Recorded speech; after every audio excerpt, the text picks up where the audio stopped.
which means I have to turn off Twitch Studio Beta and turn it back on again, because if I just restart the stream, it's not actually connected. I will definitely have to do that. I will definitely have to check out OBS. Hopefully it'll run on my computer.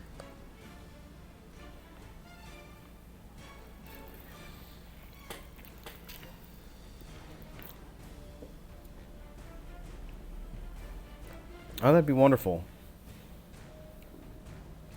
Let's see.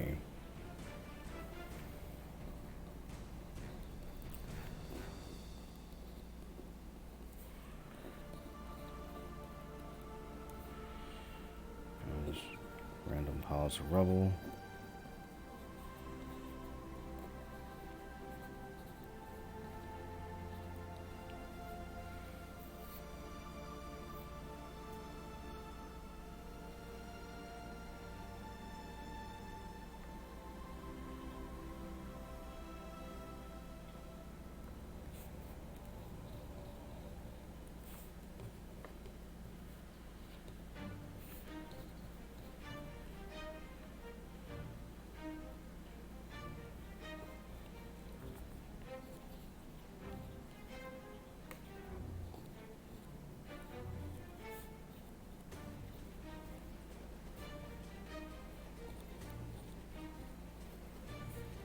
And what I'm doing now is just giving myself kind of a general idea of where I want to put, like, debris and stuff, and reminding myself not to just make it all circles. Okay. Well, I think that's about gonna be go.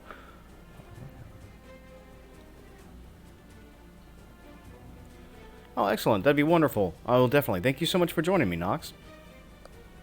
All right.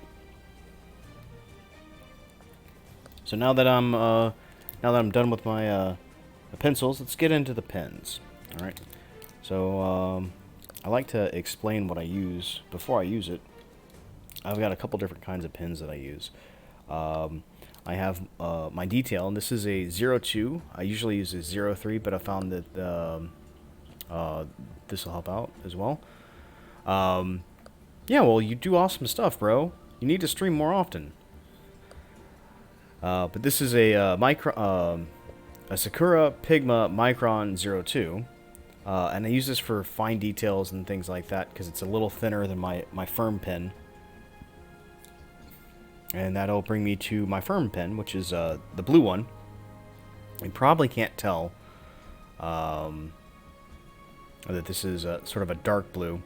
It kind of matches up very nicely, and I didn't get that all the way closed. Hopefully that's not dried out. Well, if it is, then I have a new one, and this is a Tombow. You can get this from, you can get this online. You can get this. Dices goes and picks up a package of these every now and then from Target. Not sponsored, but if Target wants to sponsor me, oh yeah, that'd be wonderful. But this is a firm brush pen. And then I have the black one. This is the soft brush pen. Take care, Nox. Have fun, be safe, happy gaming. And the reason I use brush pens is because I can get line variation very easily by pressing a little harder and changing my pen angle a little bit more. So if I'm drawing straight down, then I'm trying to get very fine lines. If I'm leaning in, laying over, or pressing down hard, I can get very broad, bold lines with stuff. And you might be wondering why this one's marked with tape and why this one's marked with tape. Well, as you use brush pens, the brush tip breaks down a little bit, the ink starts to run out, and you end up with this kind of like grainy, gritty, broken line. And I like that line. So these are my old and busted. So I don't throw these away until they're really used up, because I kind of like that that broken line for like textures and stuff like that.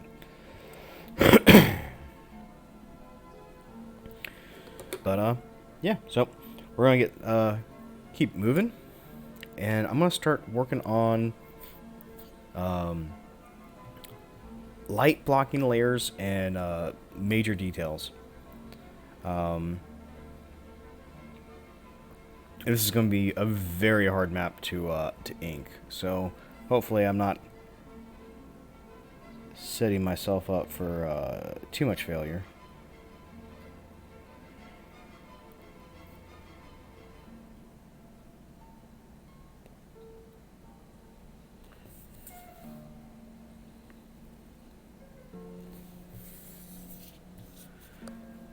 And I want to be at that 45-degree angle while I'm doing this, and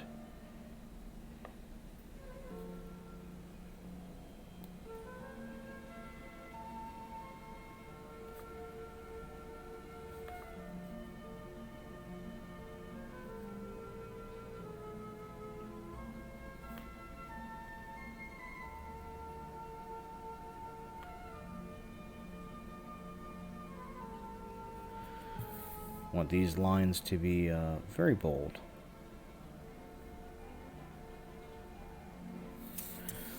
And let's change sides on this.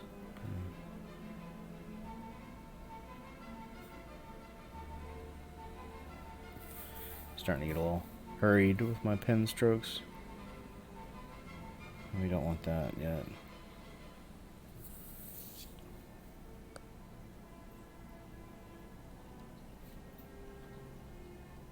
So one of the things that helps me when I'm drawing, and the biggest thing is slow down. No, it doesn't have to be done quickly. I can do like that. That section of the wall is now intact. Because I was so focused on being slow that I wasn't focusing on being accurate.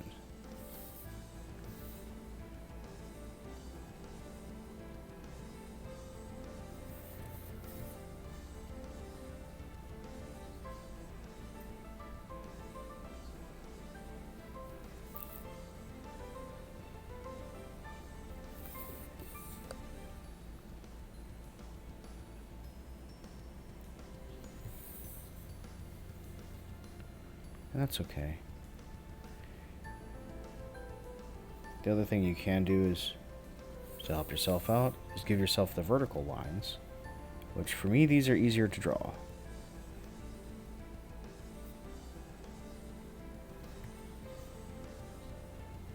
And then I go through and I pick out pretty much all of the vertical lines in a piece. And I come back, and this time I don't forget that the wall is broken down. And that, so you can do either, and you can see this is a little bit more crisp than this one.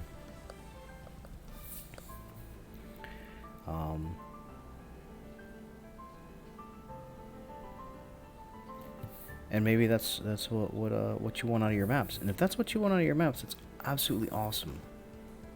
You can.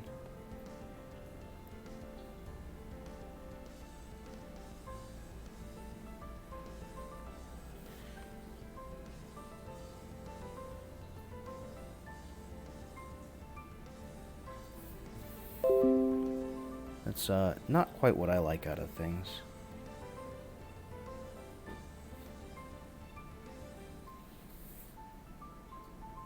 And I'm going to save that statue for the end, actually.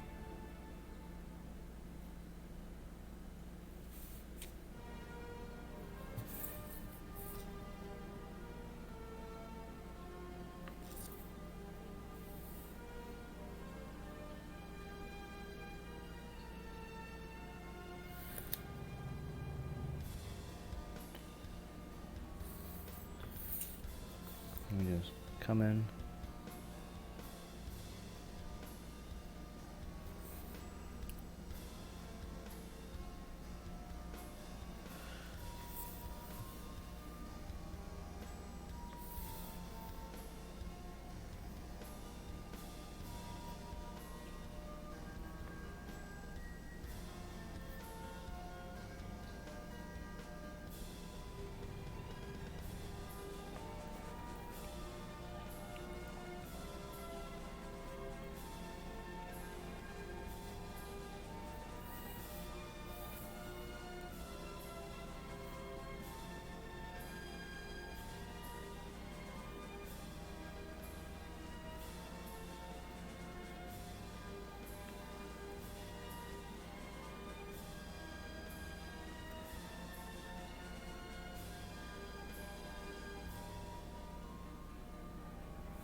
And I know I got started a little later in the day than I was intending.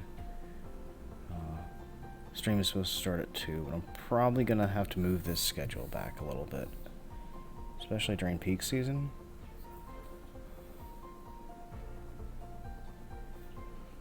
So, it can be a bit challenging. For those of you that don't know, I work at night at a company called UPS. And it's peak season because it's the holidays.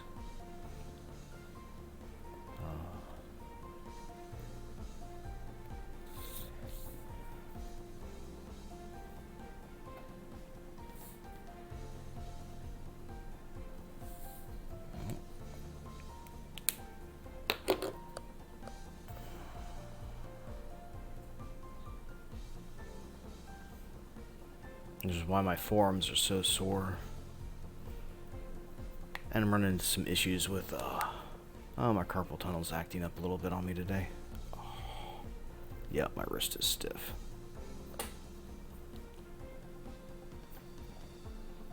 Alright. Well, welcome to adulthood. We hope you like ibuprofen. No, I'm also not sponsored by ibuprofen, but, I would love to be.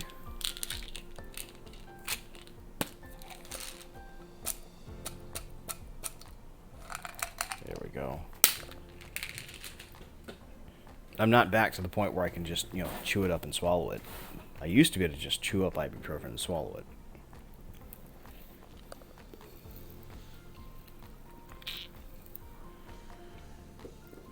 Yay, anti-inflammatory. Oh, I should probably do this, because I keep forgetting.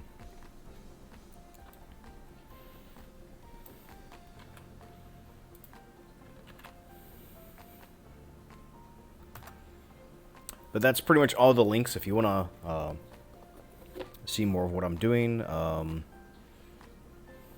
I do actually have a YouTube channel. I'm just not doing anything with it.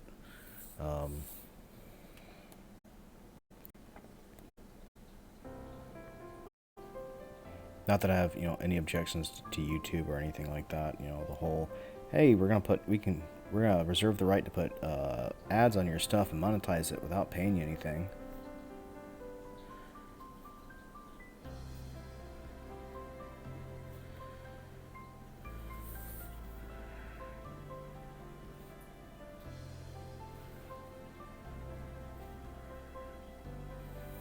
That was just on my mind because I had to read those terms and conditions.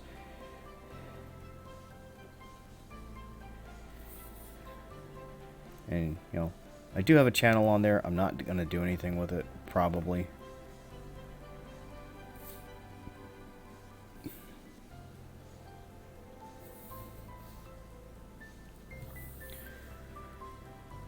Who knows? I might one day. But, thus far, yeah, not really. Through.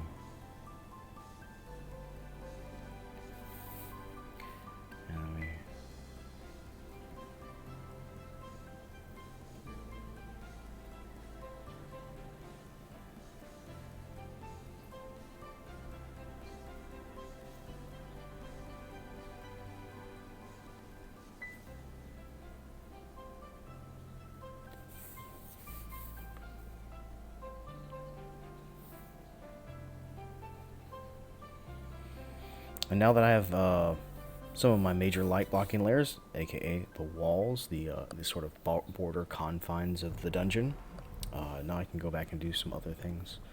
I'm still going to do most of all of my building the terrain with this soft pen. Once I get in here and start doing details, like finer details, then I'm going to move to the firmer pen with the more consistent lines. So because this here is an elevation change, I'm going to make this thick.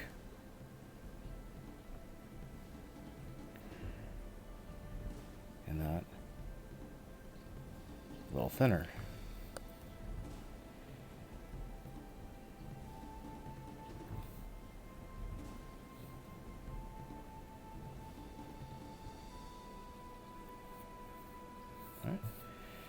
Because this is Of this is obviously a light blocking layer. It's a door.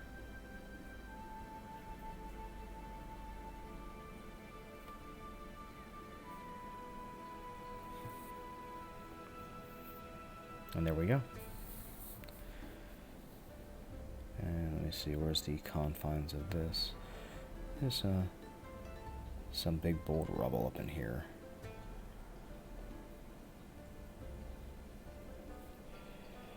Some thinner stuff.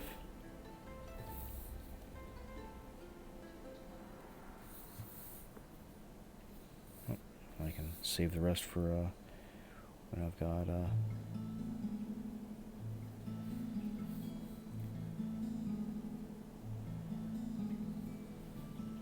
more consistent pen. Alright, this is a elevation change, so we're going to make it nice and bold.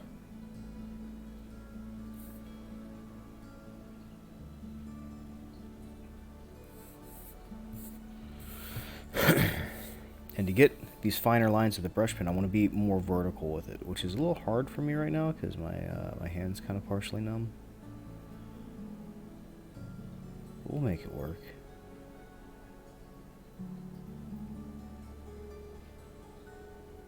There we go. That looks nice. And so you can see we already have contrast in the line, and if I want, I can come back here and I can just bold this up a little bit more. You don't want to go real heavy with it, but it definitely helps to have your elevation changes highlighted like that. And come back here behind that. And I just messed up a little bit there, and that's okay.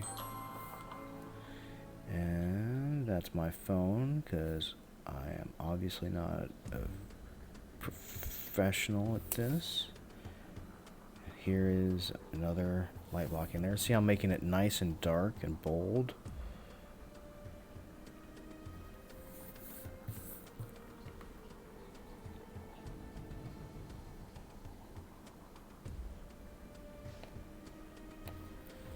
And there we go.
There we go. Hopefully that works out pretty well. And I think these are intact over here, so I'm going to go ahead and knock these in.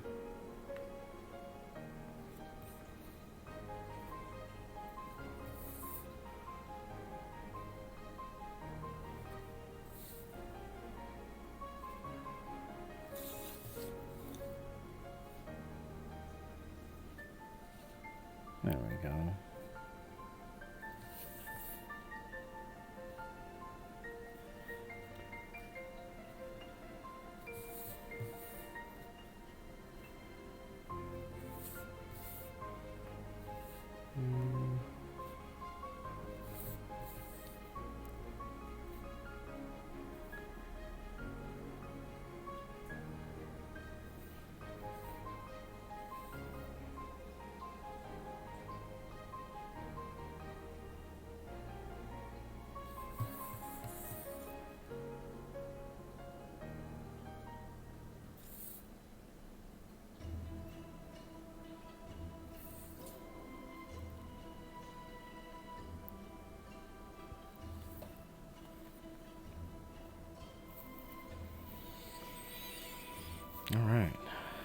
There's another fallen pillar.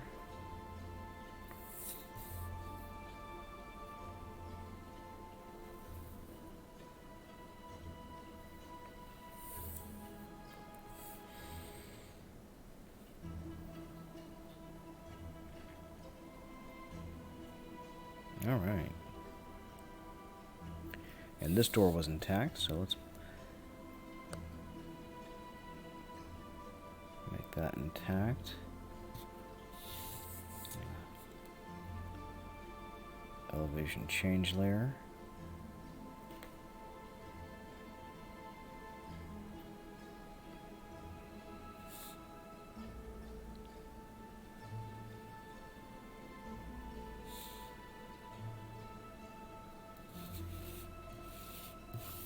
Let me come back and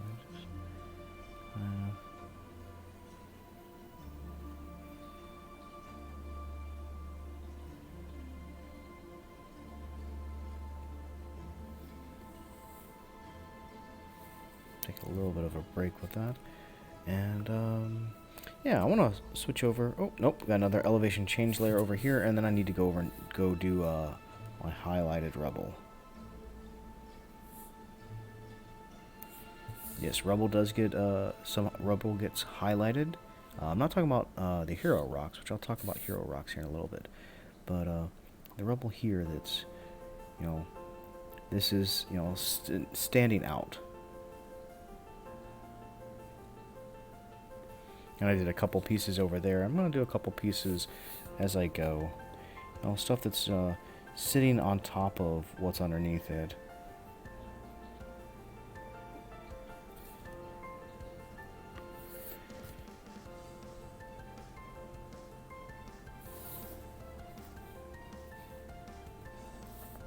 Now we can come in, we can add some, just some shapes. Which I shouldn't be doing with this. Don't do it with this one. Alright, elevation change, elevation change. A bunch of elevation changes to do that I completely forgot.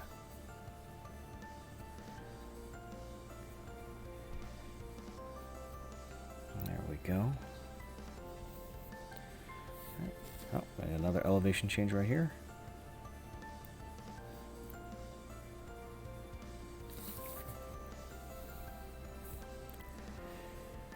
And the reason I do it this way is because when you have a map out in front of players and they have no idea where things are or where things are going.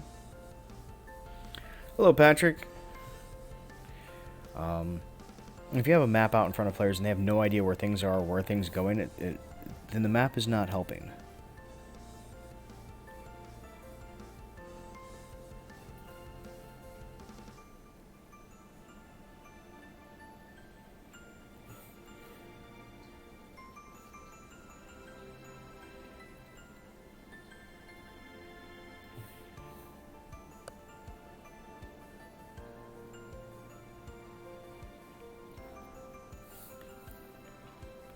Even then, I've still got some highlight rubble, and at this point, I should probably do the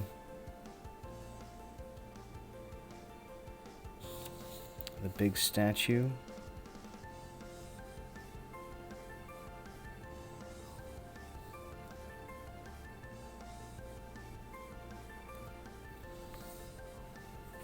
All right, back in here, start going into some of that detail. But I'm not going to do that with this one. I'm going to do that with the smaller brush first.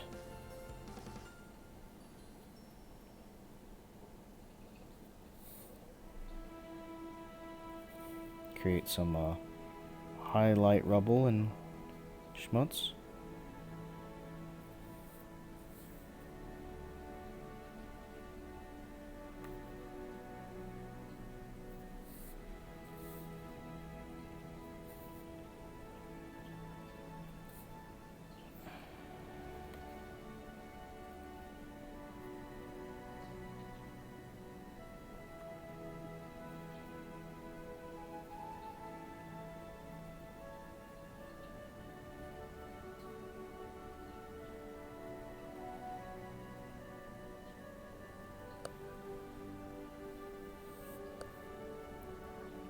I got started a little late today. Uh,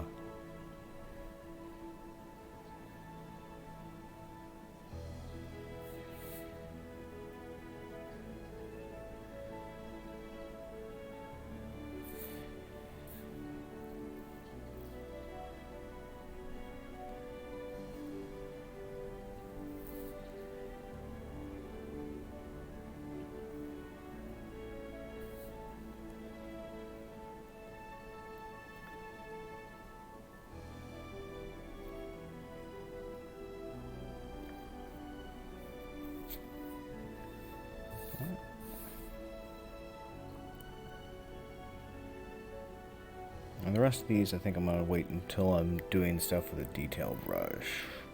With the detail brush pen. Yep, even the rest of the stairs.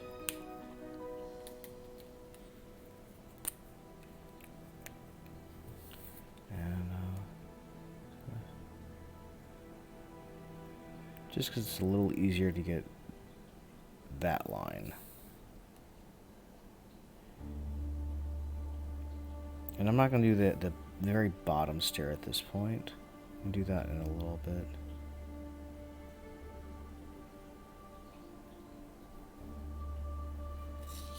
Because I want to possibly overlap some of this bone pile with that lower step. Oh, this one I can do. There's not a whole lot of that step remaining.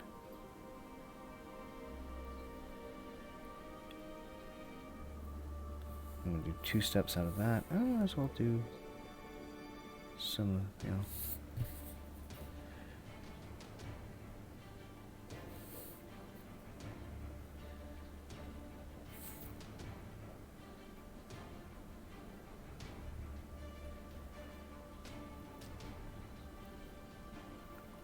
There we go. Throw some stuff in here.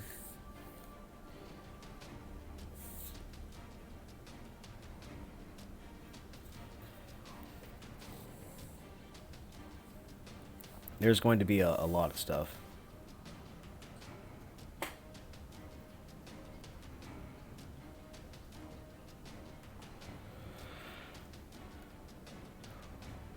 Yeah, I like winter, but I also live in Florida, and what we get, from what I understand, doesn't actually count as winter. And I'm just going to build that all the way out. Just boom.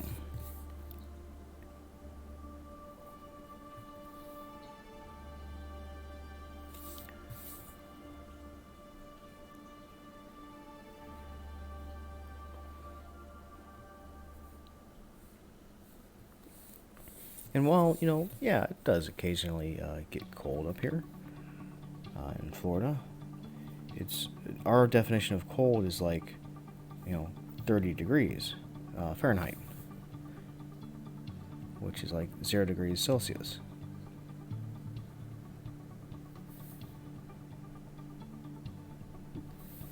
And I know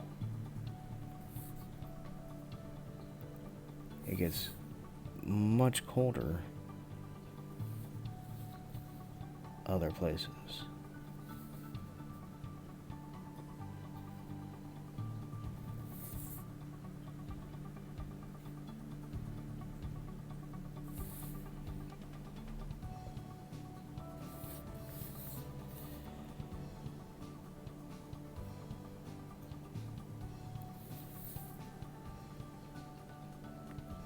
There we go.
go.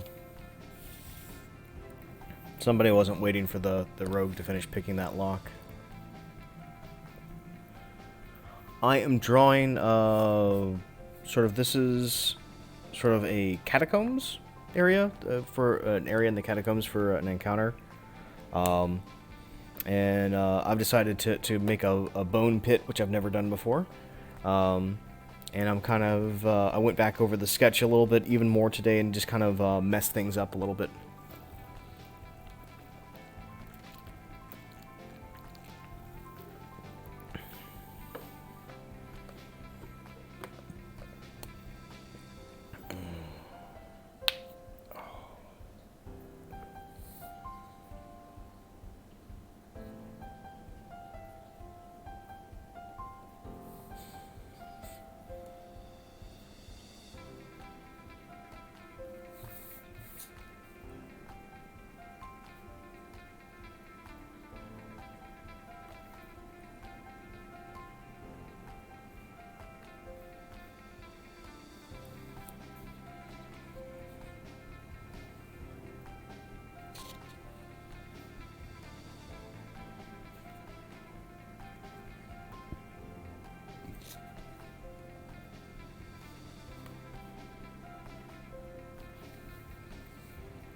And just kind of get some, cracks and stuff put in.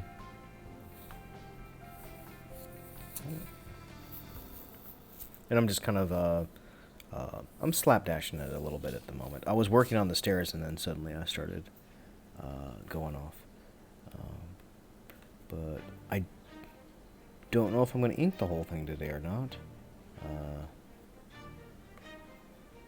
Peak season has been a little rough. I'm going to take the corner out of that step.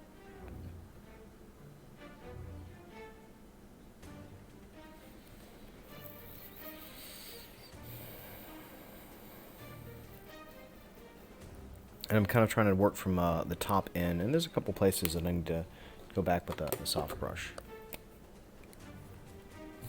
Here and there. So, got some.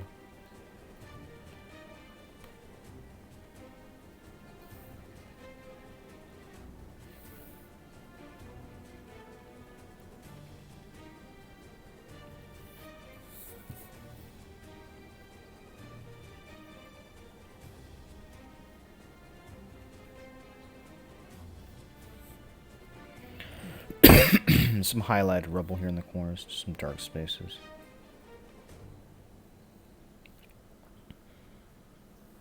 These other corners need some highlighted rubble in it. Oh, there's a whole pile of it down here. Anything else? That's a couple pieces of it down in here. Just kind of from there and there.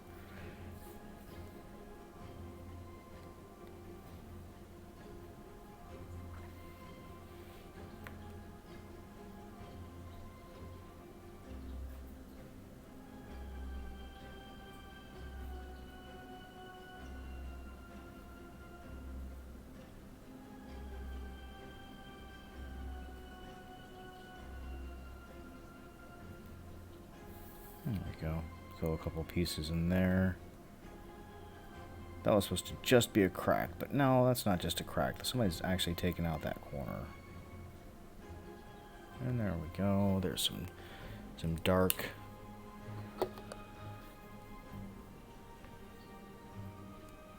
Channel will be called Flying Hat. Nice.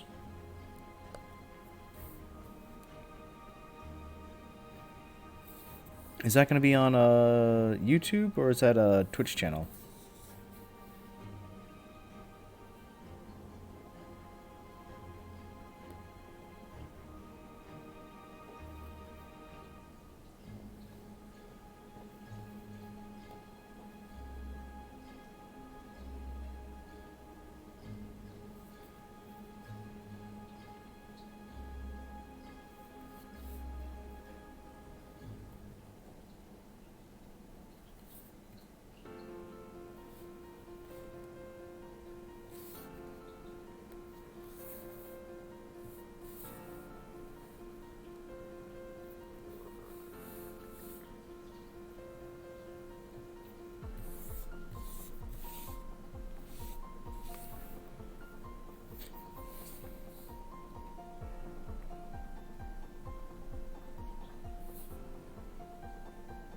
Alright, I think the next thing I'm going to do is I'm going to do the rubble around the layers here, around the level changes. And by rubble, you know, it's also, you know, skeleton parts.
I don't know. I think that kind of gives me the effect that I want.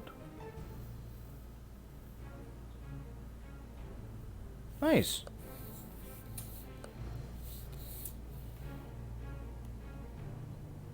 I like flying hat. Flying hat sounds good.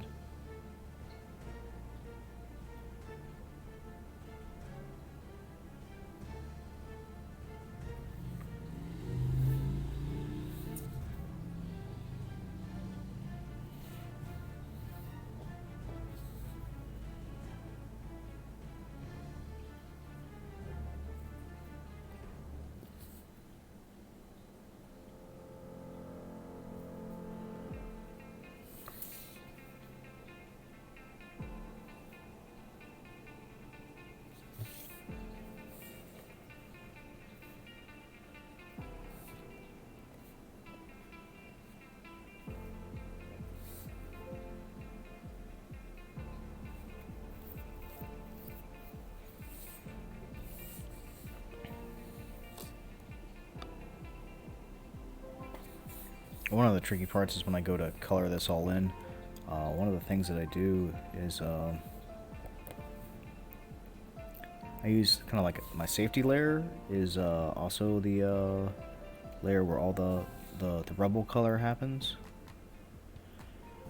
And it's usually all one uniform, like grayish brown, you know, rubble, rocks. Now it's gonna be like a grayish brown and like a beige and like a yellowed white and a bunch of other stuff. It's gonna be interesting to color this map. I think I've done a lot of interesting things with this.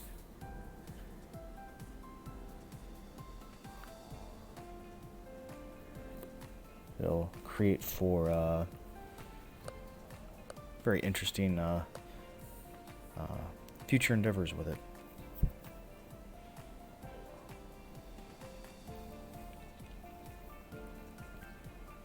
All right.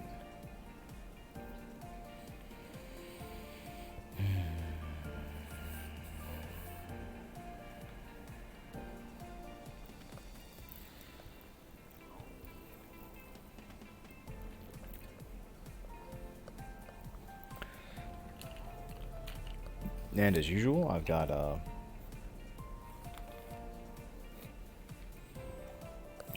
at least 2 streams going because it crashed on me earlier.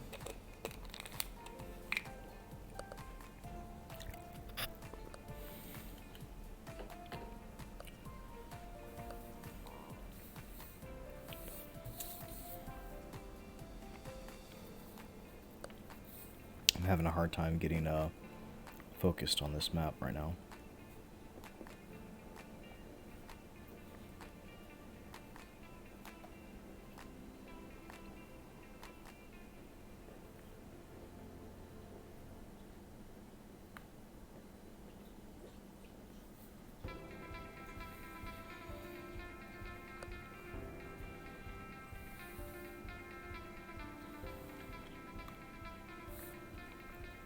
I think my brain is thinking about this section down here and panicking a little bit. So I'm gonna go ahead and here and come in and do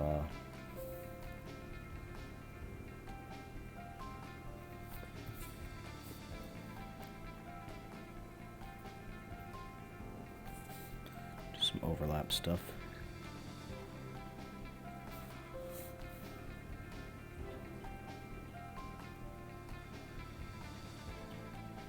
I'll come back.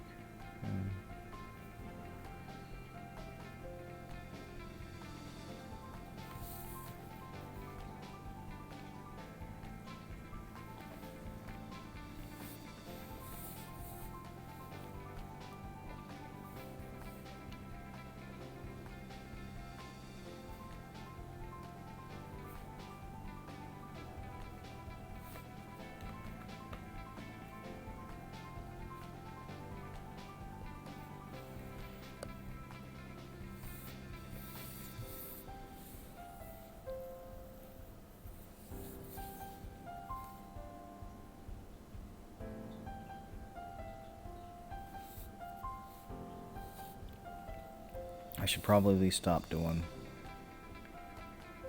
that bone section like that.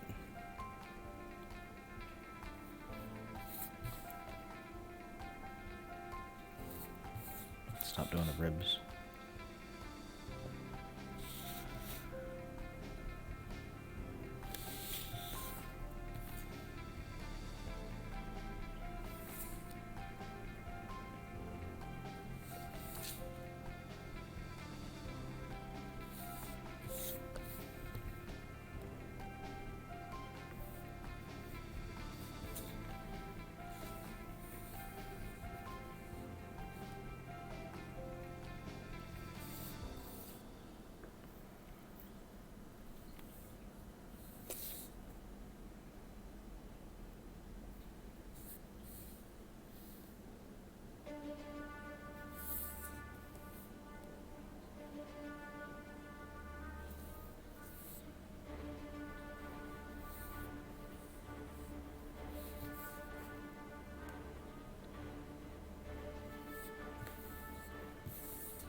plenty of enough of these, even if I just follow the ones I've got there already.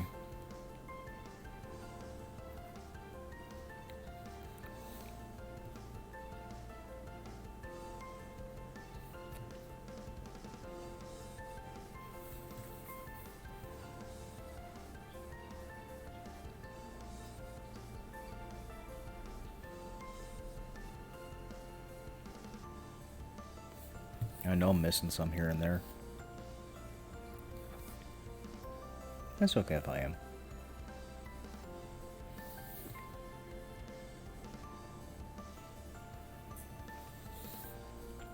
Alright. Nice. Well, sharing your animation with others, like it's like sharing your art with others.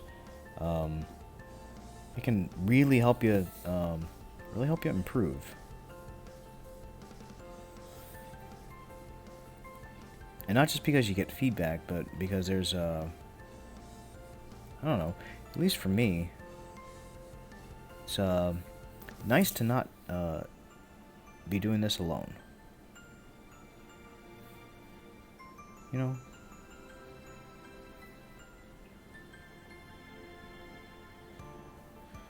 You got this thing that you know, that you're pretty good at, and you get to share it with other people and enrich their lives.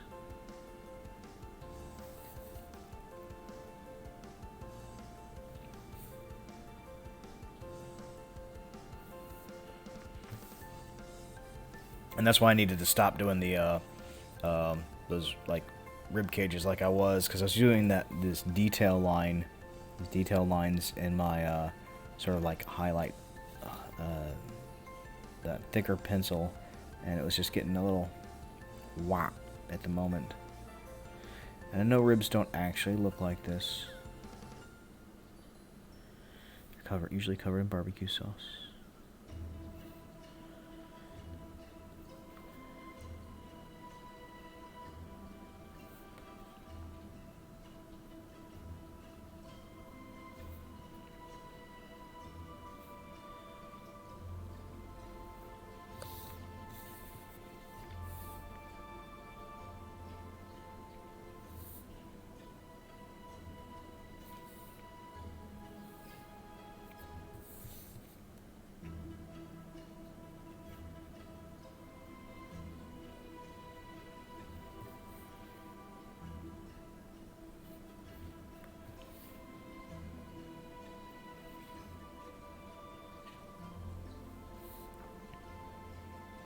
Some are gonna have more than others.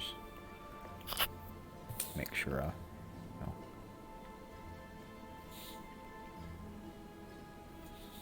I've got most of them.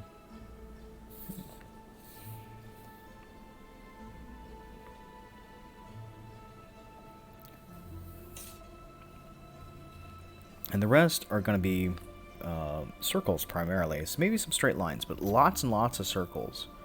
Because I went down and I did some. I'm gonna go do skulls in a little bit. I'm not gonna worry about like figuring out where to put eyes in them, because that would be a little hard to do. At least for me. But I want to come down here and, you know, that's a skull. That's a big skull. There's a couple of little ones. Next to one on its side.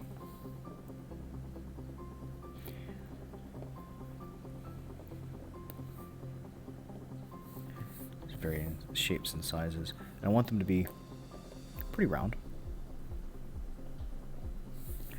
The one right here, just kind of there.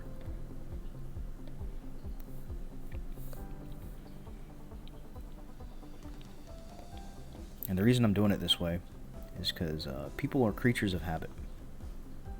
And if I'm doing a lot of round shapes all together, it makes it easier to draw them.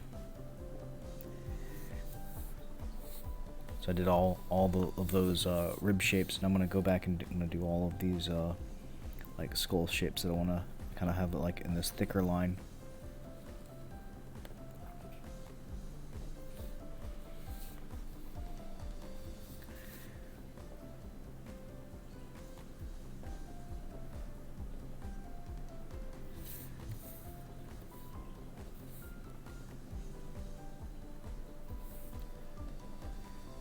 If you look really carefully, you can see a couple of places where I tried to add eyes in the sketch, and it just didn't work for me. That's a rock. And I know, already breaking my rule of habit rule. Use your natural tendencies. There's a come back in, but those are sort of round shapes.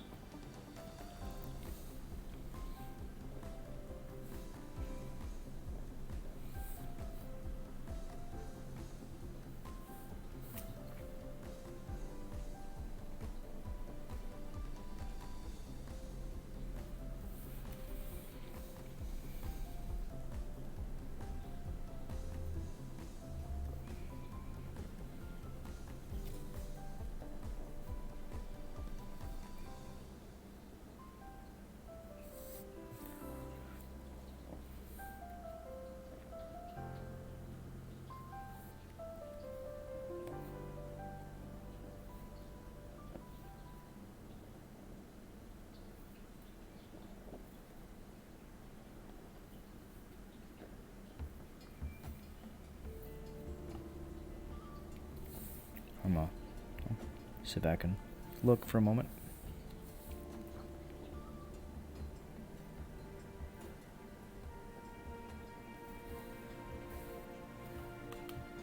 Oh, yeah, I've got plenty of the rib shapes, plenty of the round shapes. Now I want it to be.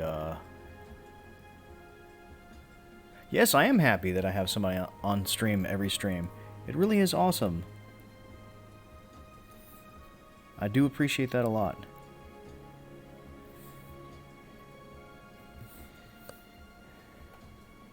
And I'm gonna come back and start filling in some spaces with rectangles.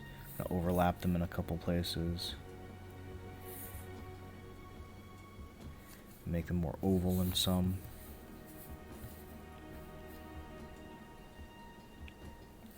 There's a skull and a crossbone. And now that I think about it, I mean, this is the reason why I needed to make sure that my stream was marked mature, because, you know, there is... While normally I do swear like a sailor, I've been working on not doing that while I stream.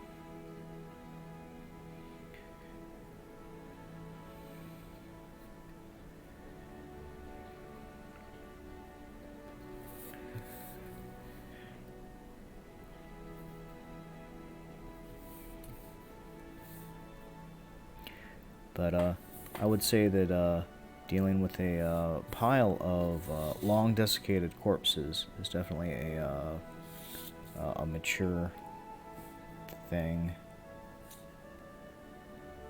And I shouldn't have done it that way. That's okay. It'd be really... This is going to be really hard to read once I start coming in. Oh, that's a plank in there. There we go. Let's throw some rubble in here.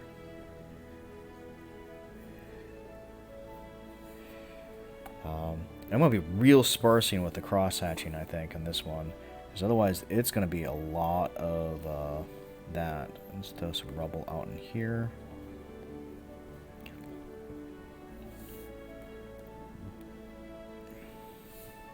That's a very long bone. There you go, there's one that's more kind of rounded and tapered. Got a little kind of like pile of it here.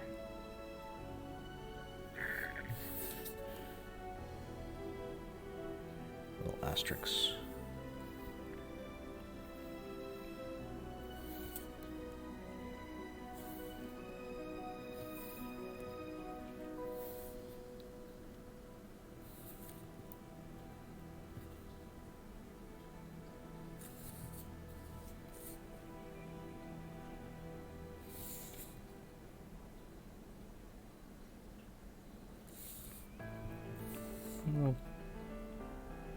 Piles of stuff all over the place.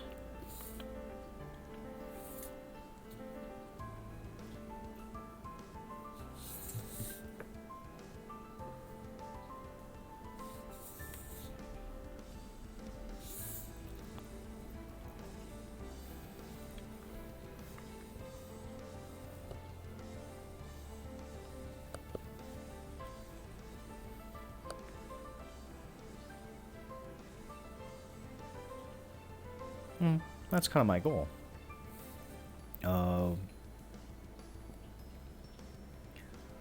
One of my friends listens to me draw while she's trying to go to sleep. She's also one of my players, so I have to be careful about spoilers. Because, you know, she's going to encounter these maps.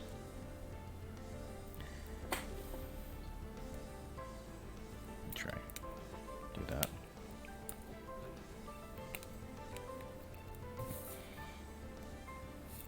And, you know, if I was actually decent at the Bob Ross method of painting, I would probably try to get some canvas and actually paint a map using that method. I think that would be awesome.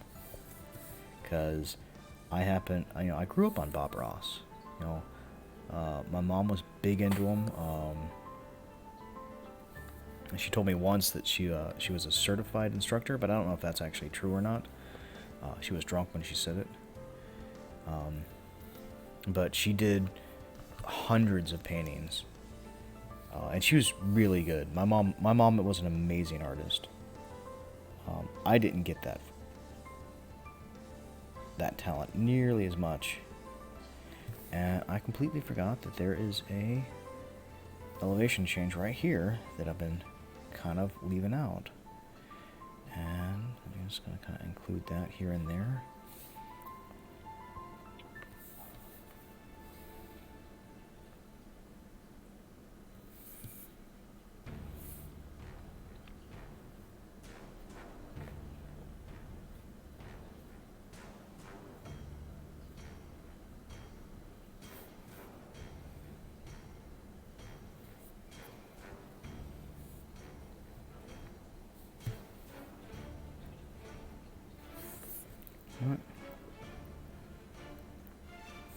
Nope. That didn't get the effect that I wanted. I wanted to get like an almost broken bone effect there. I'll try that one here. There you go. It's not really going to matter a whole lot. There's some more rubble up in here.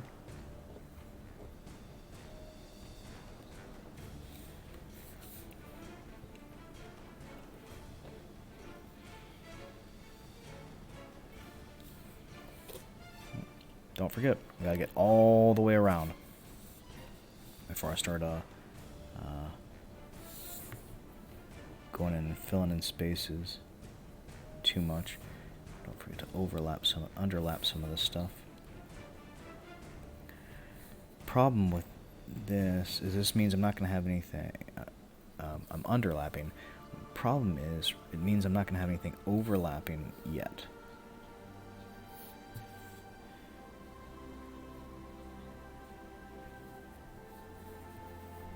And it's nice to have that kind of variety. But, you know, I can have, like, this, like, now that bone is overlapping that bone. Just in a couple places, you know.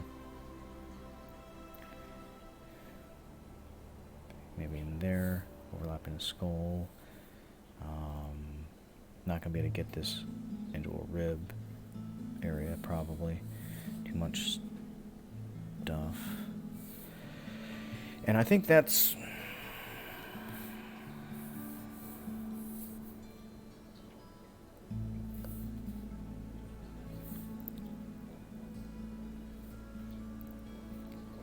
And while I don't want to, I'm not going to go back and crosshatch all of this. That would be too much. I'm going to do a bone here, and then let's do a rib shape underneath it. So I have at least one of them.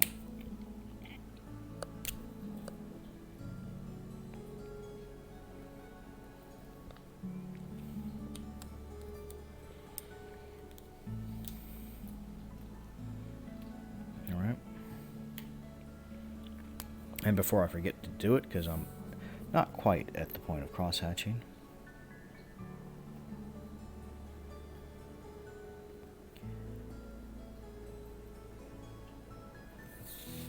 we come in here and just kind of soft the top one, hard, soft, hard, soft, hard, soft, hard, all the way across. Boom. Soft, hard, soft, hard, soft, hard. Get a little hard with my softs. But that's okay.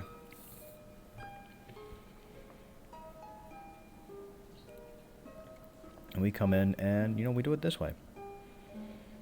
Now what I am contemplating is I'm contemplating doing my border crosshatch with this one. And then doing like two different like kinds of crosshatching. But that's a little much. And having a bone there is a little too much. So we're going to throw some rubble out in here. Oh, don't forget these torches. And see how this one falls over? That's cool. So I'm just going to boop, boop.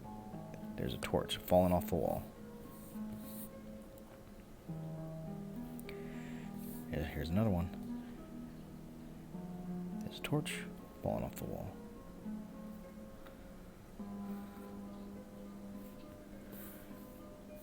And let's put some rubble out in here.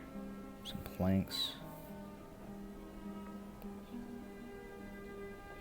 Try not to be round with your rubble.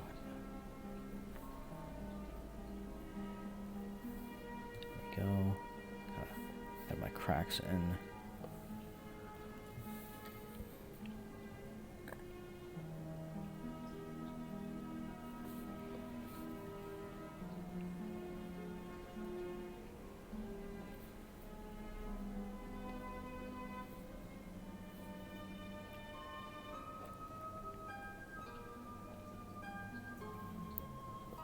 There we go. There's just some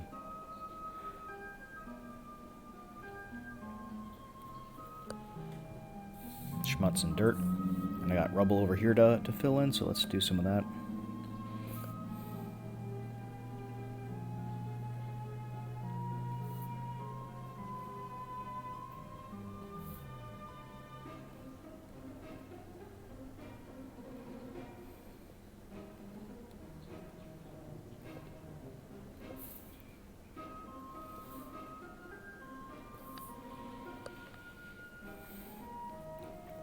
And most of my rubble and my rocks are just little squares. And I try to draw them quickly because I don't draw little squares very accurately. Sometimes I add a little, a little extra, little hoot to them.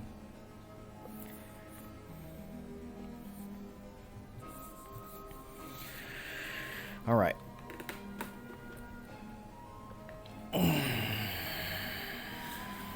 Here, and we're gonna try this.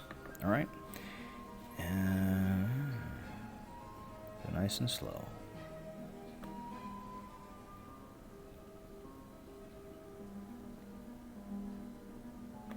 And just remember, I can fix it later.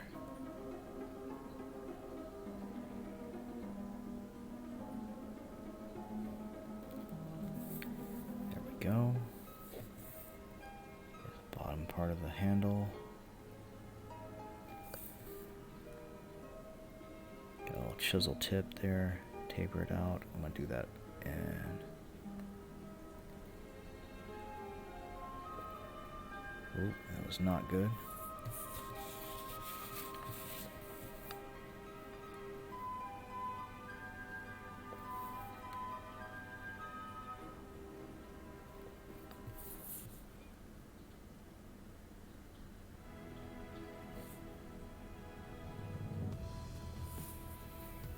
Go. Alright.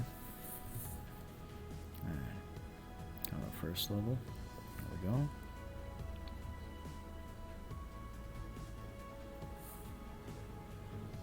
And the arms are just going to be like lines coming right out to here. Alright.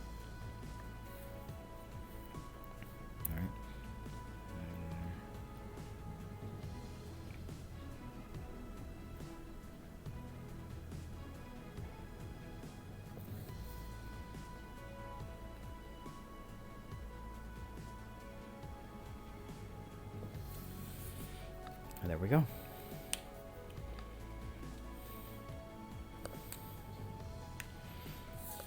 Oh, thank you very much for joining us, Suolingua.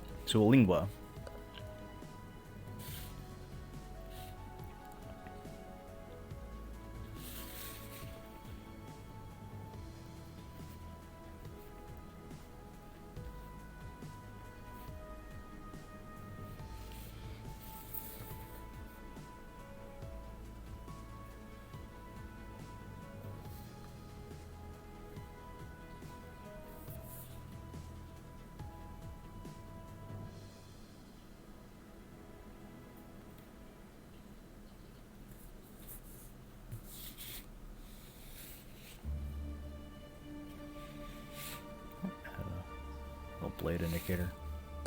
And there we go. And that's done.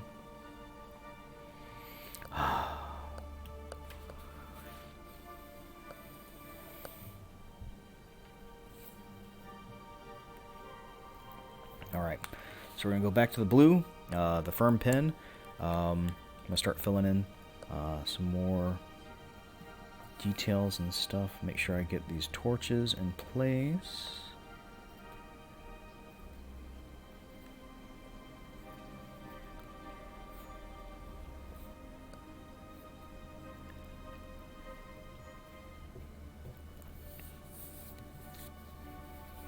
And the one thing I don't have any fungus.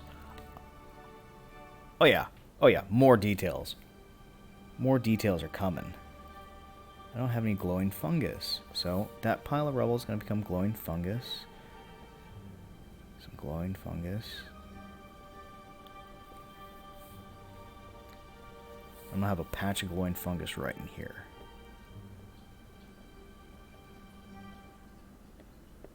Yeah, because I like making things complicated on myself. I'm going to throw one up over in here. There's a torch over there, but that's fine. It's okay if it's burned out.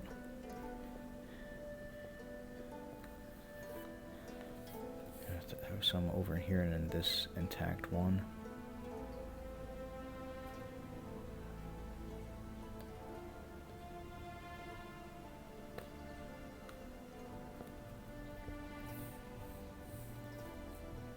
Can't forget to add flowers and stuff to things. I've got some here, some there, some there. I need some light over in this area, so we're going to throw some glowing fungus in here. Around that skull. Underneath that.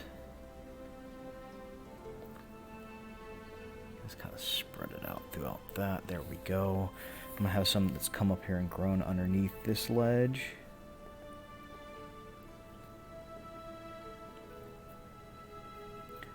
Make sure you're closing these, because you don't want to have to go back and recolor them in.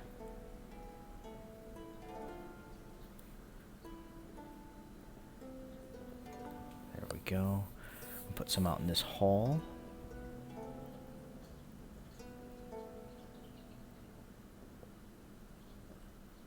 I don't know if glowing fungus has been a feature of most of these maps.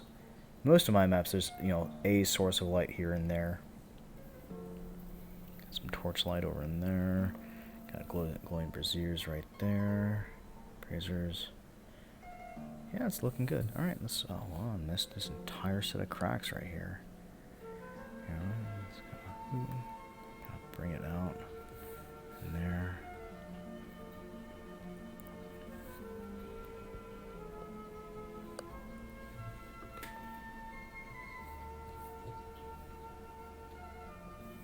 I do.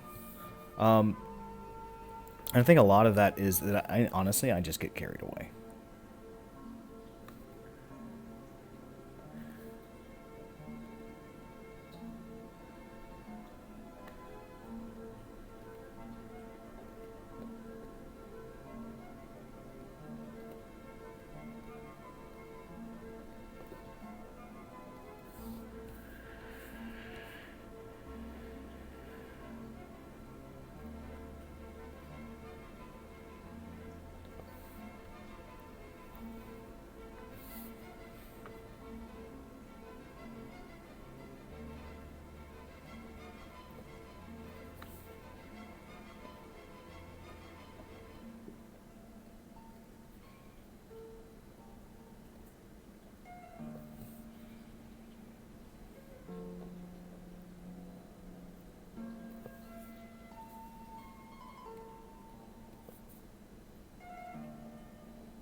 go.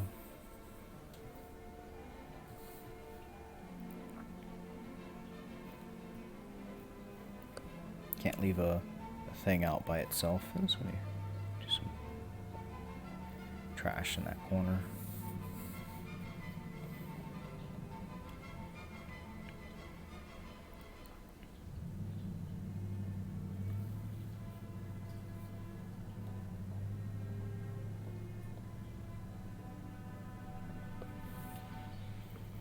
I don't like to leave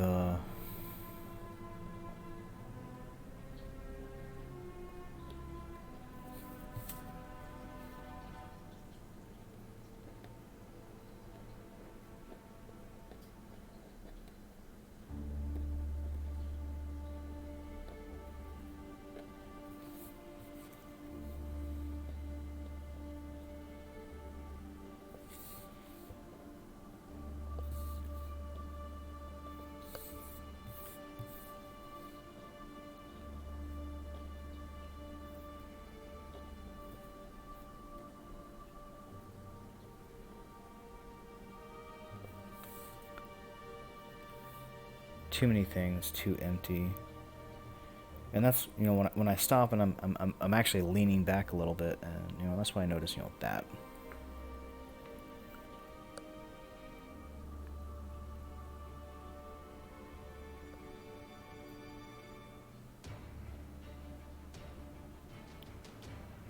Oh, I used to love Spider Solitaire. I lost so much time playing that.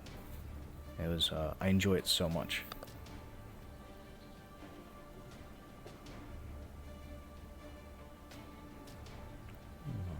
Put some cracks in there.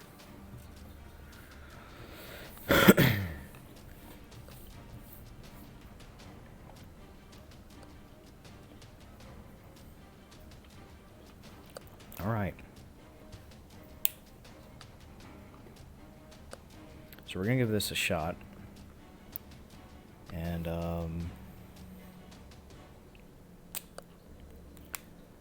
hopefully doing this doesn't mess up everything that I'm about to do. We're just gonna come in here and just kind of boop.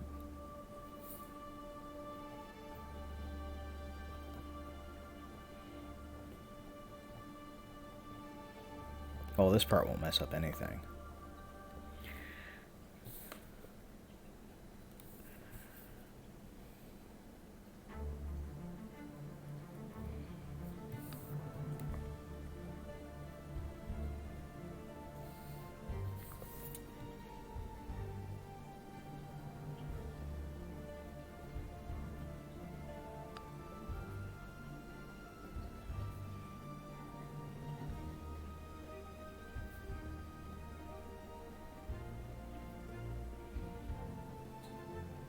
Got to Dysonize a little bit here and there.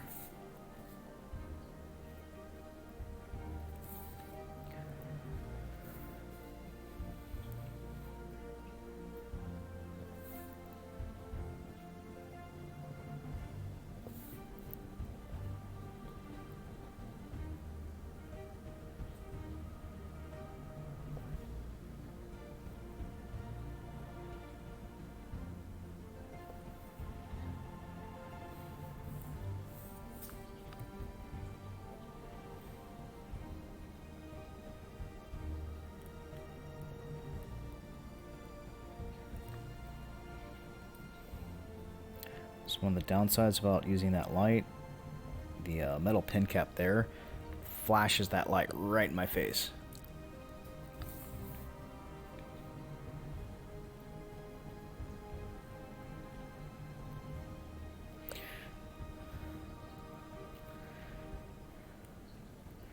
Unfortunately, these days I haven't had a whole lot of time for playing video games.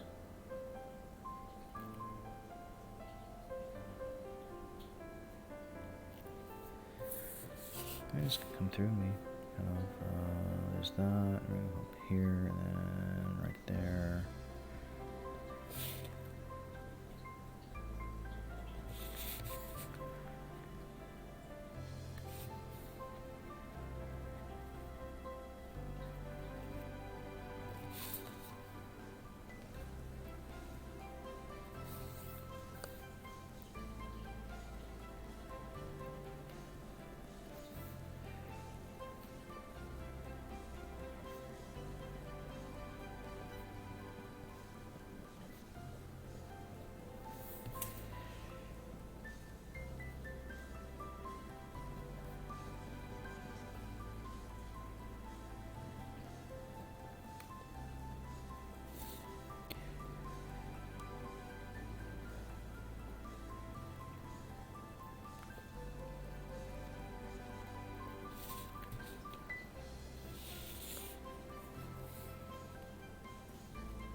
I'm actually going to go back and with my hard brush and do more details there. And I'm really not digging that kind of doubled up right there. I'm not doing a very good job of it today. So I'm going to expand my cross-hatching a little bit more.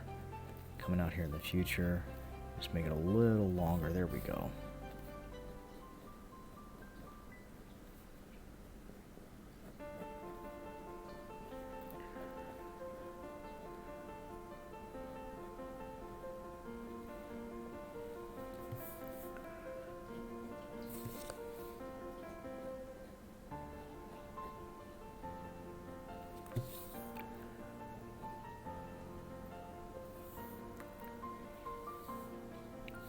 And just work our way around the outside edges of the map. And I'm going to do one right there.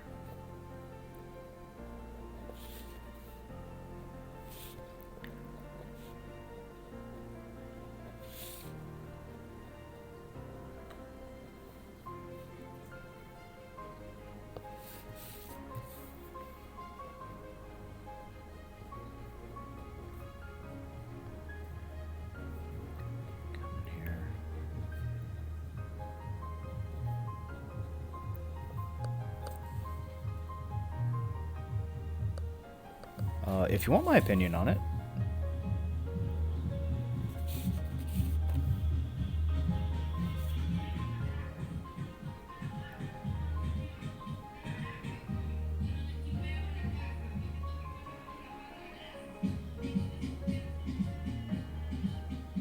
It's very loud neighbors right now.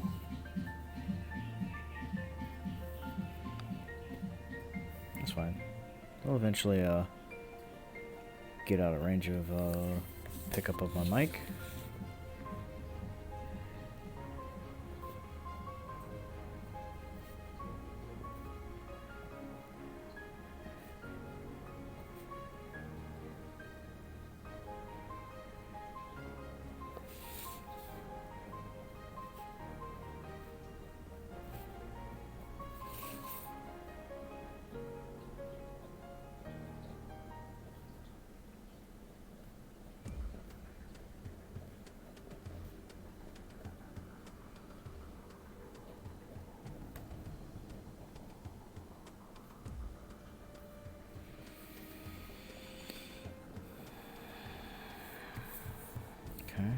It's kind of bordering all of this in. Oh, I decided to do 4 there. Excellent. Okay, getting a little tight. The cross-hatching.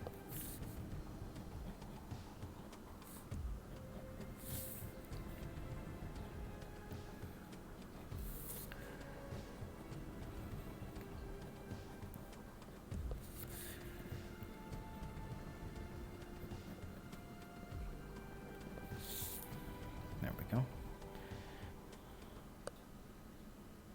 Oh, nice. Okay, yeah. Then I will judge your animation.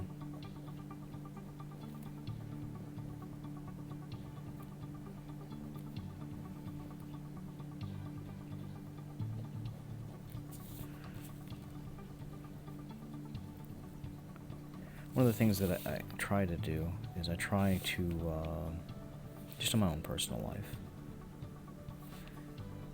Is I try to, in many cases, be kind about things, but I kind of have a personal rule about, and I don't always do this. In fact, I'm actually pretty bad at this most of the time, but I try not to venture my opinion unless my opinion is sought.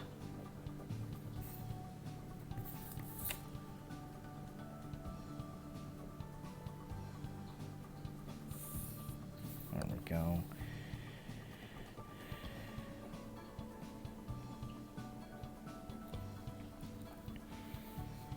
Alright, so I'm most of the way done with that. So I'm going to take a break here for a moment because I'm remembering to do it.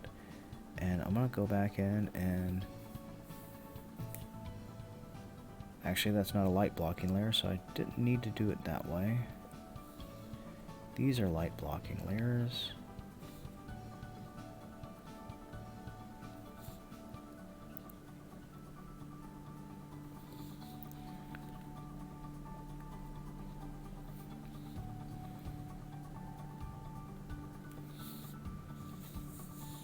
I'll have to fix that in Photoshop.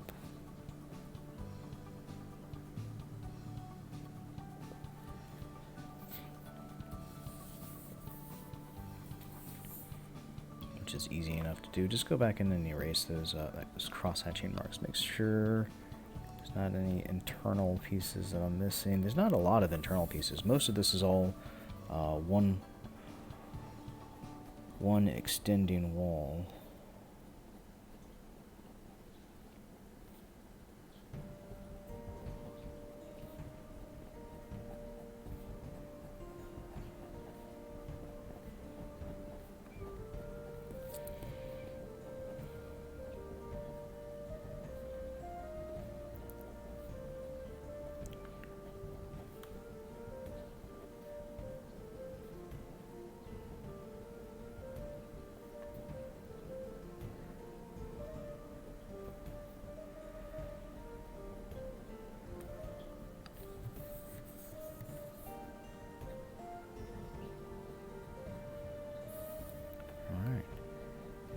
And make sure I turn that away from myself so I'm not flashing myself in the eyes.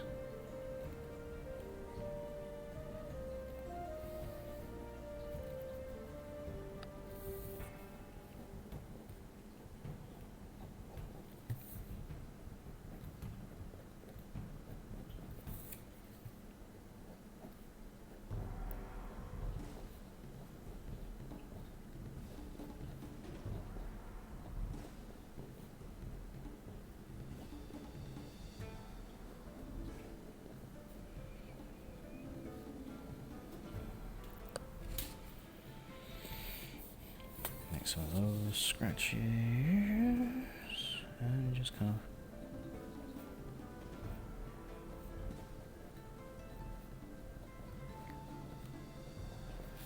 I'm not going to worry about that section of it.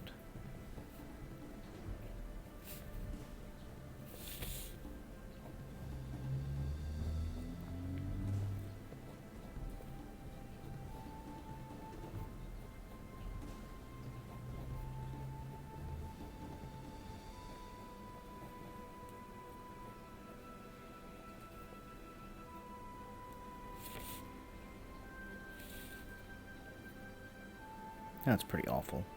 That's okay. Because I'm going to be changing most of that anyway once I get into Photoshop, because, you know, the whole having to patch that hole.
And if you're watching this at home, and you think that I'm almost done with cross-hatching, you haven't seen me draw maps. Patrick knows that I've just begun.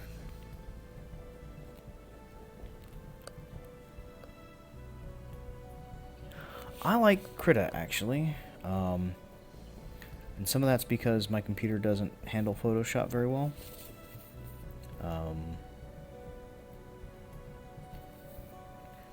Dano likes to tell me that I have a good potato, and I think I do. You know, I like my potato. My wife got it for me.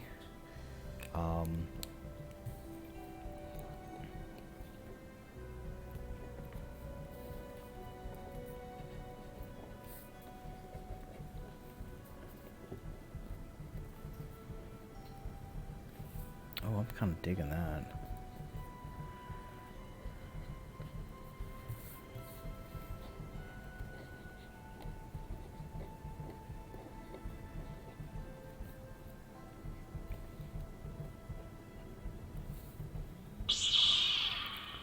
There's my phone again. I need to turn that on silent. Come back in here and just kind of boop, boop, boop. There we go. I have a good potato. I like my potato. It works really well most of the time.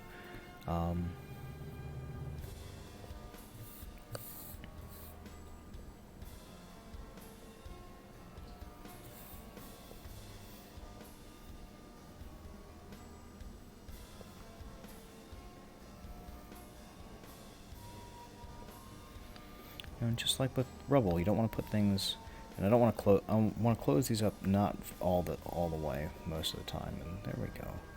Any place I got some weird stuff going on in there, there.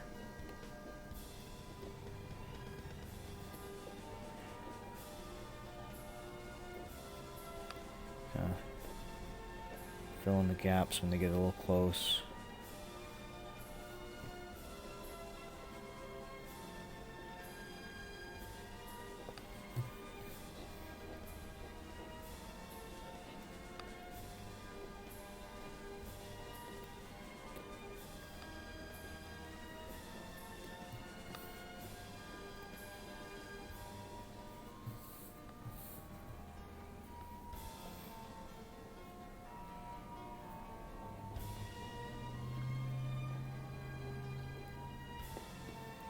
And one of the kind of, I guess, rules of composition that I use when I'm making these maps, since I'm doing it.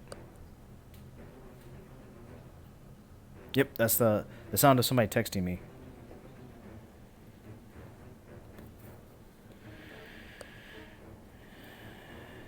I should probably turn it off because some of these sounds could get me flagged. Alright. And just come down. And yeah, one of the rules of composition that I use is like if I put like just like a rock right there, then that becomes like an eyesore. Now it becomes part of the background.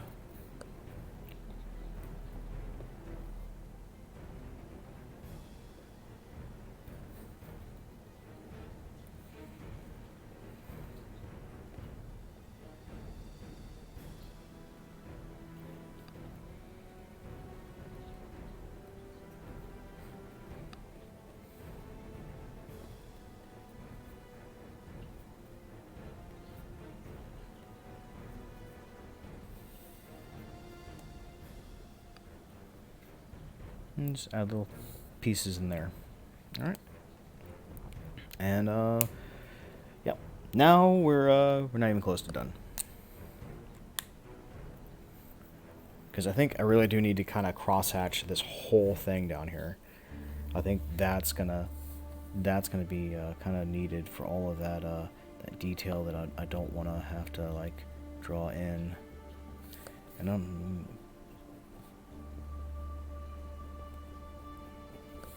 yeah. I'm not gonna get real tight with it. I want it kind of like a loose crosshatchy thing, and throw some other shapes in here too while I'm doing it.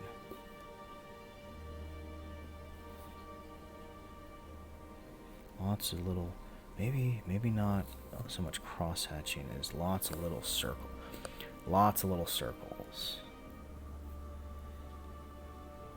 Come in here, just lots of little kind of like open circles. You know, some crosshatching here and there to hide. Did I mess that up a little bit? Oh, a circle and a couple of circles in here.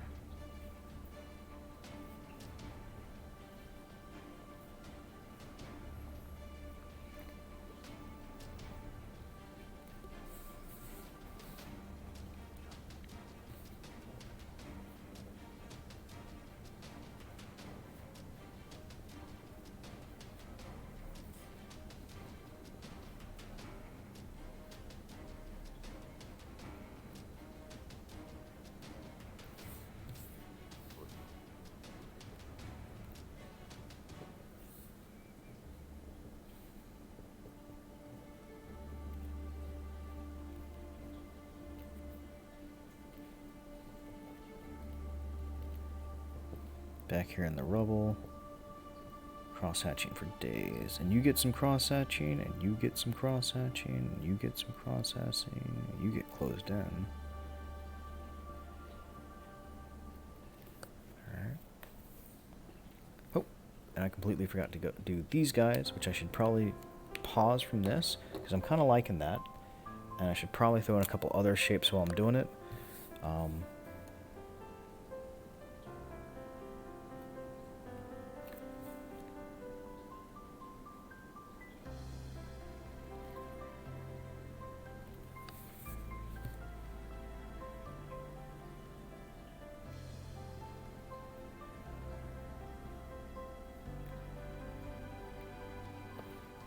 There we go.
I completely forgot to do that, so just go over it twice.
Come back and I just add a couple cross-hatching marks because maybe there's some bones and some ribs and some other things that are not round textures but straight textures underneath.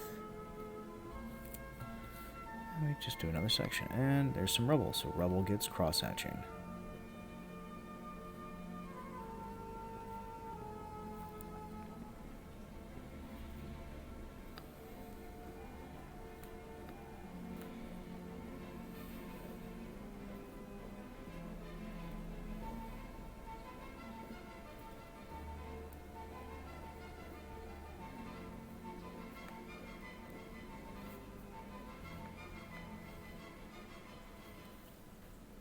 And we go back from where we were. Kind of throw some cross-hatching in here.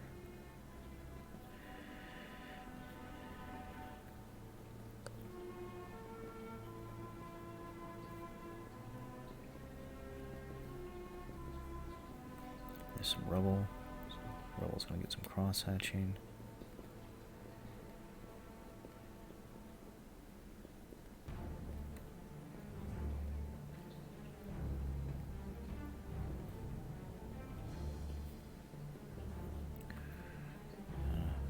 Come through.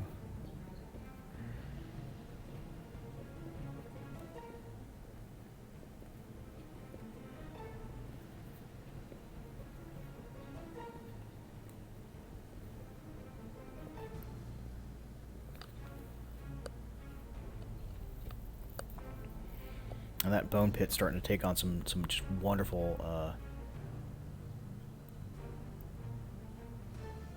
How many stones there might be in the catacombs? Yeah, well, depends on what kind of condition that they are. I mean, the sort of, because these the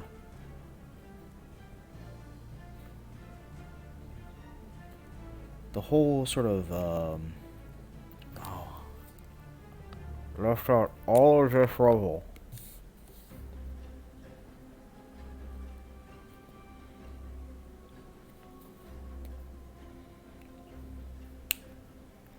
Can't believe I forgot to include rubble. I must be slipping.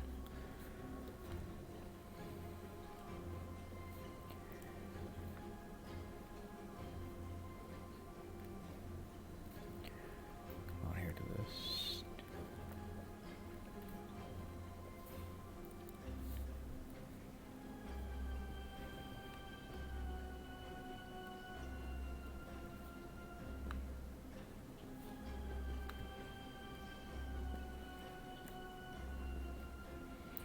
Kind of depends on the condition that they're in.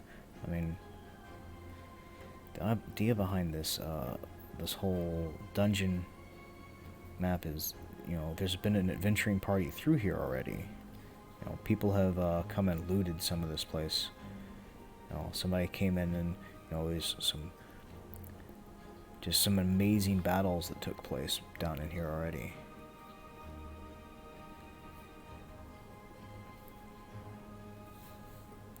Maybe, all of this is the bones of all of the skeletons that the adventuring party fought.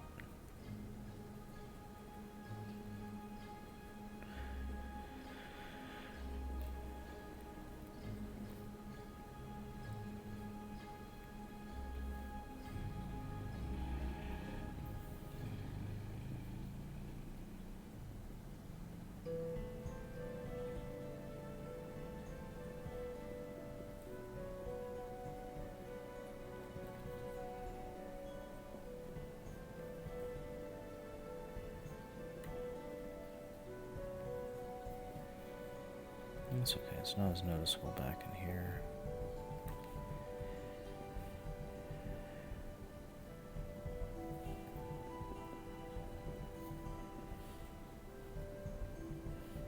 There we go.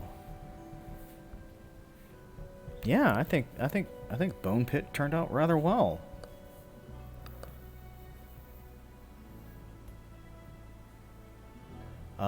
Well, cross-hatching can be a lot of things. It can be sticks and bones and twigs, and it's just creating a layer of shading and depth. For instance, like I use it a lot for, well, to indicate the space between rubble, the places where I'm going to paint dark anyway. I should probably do that next. So I just come in here and I just kind of, cross-hatch these spaces in. And it makes it look like there's more rubble without me having to really do much.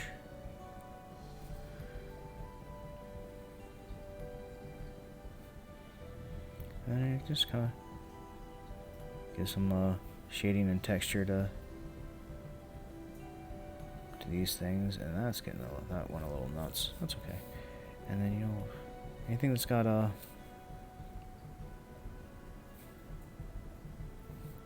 anything that I'm not certain how to texture, I sometimes also do it like that. And then we got some stuff going on here. Just kind of put a crack in here. Just kind of put some scratch marks on that. Take that same thin pen and crack this up a little bit.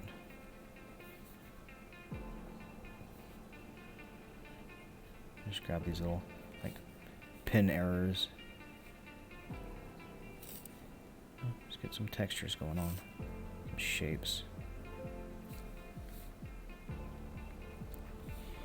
And I haven't heroed any of these rocks yet. I'm going to go back and I'm probably going to hero all of them all at once. Because I just completely forgot to be honest. And, you know, back here it's dark. And, you know, I use it to kind of highlight level changes. Sometimes to introduce shadows to walls.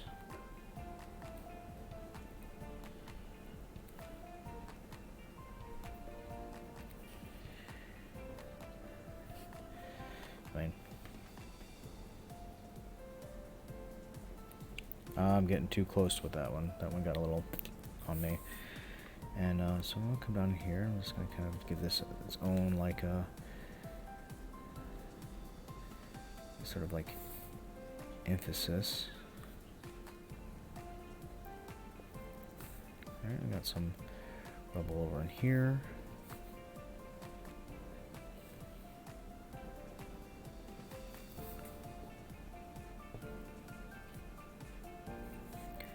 Just add little details here and there.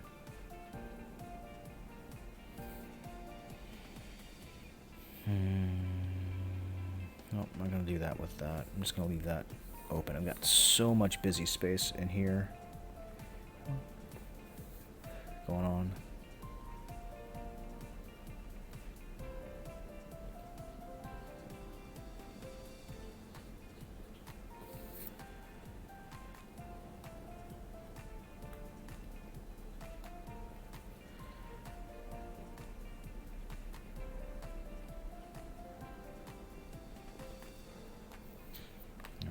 It's a very dark area. You know what? It's a little elevated. Could use some cross hatching. Just dedicated to so someone here on the wall, here and there, especially in corners.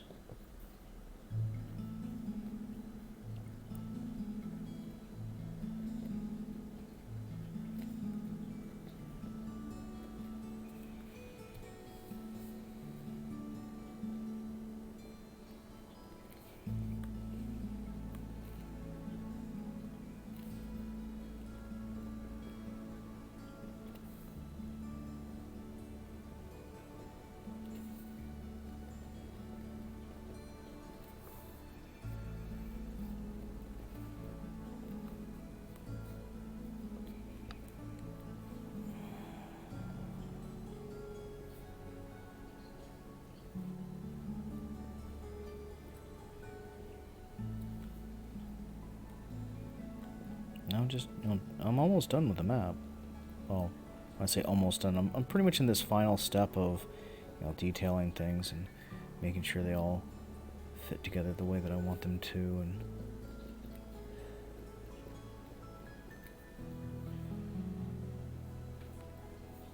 you know, adding some detail and some shading.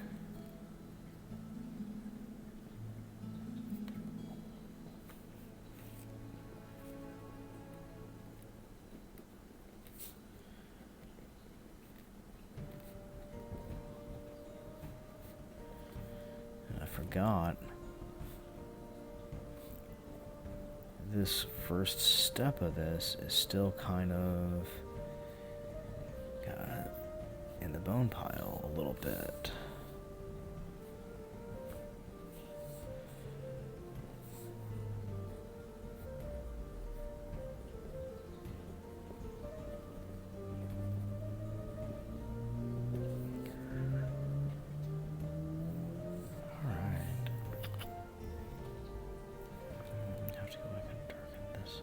Just a hair.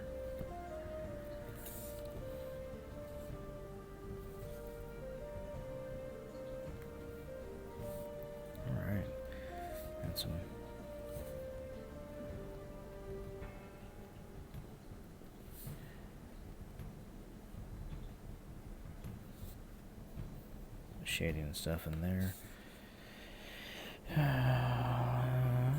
Let's go do this other side. So we've done this one already.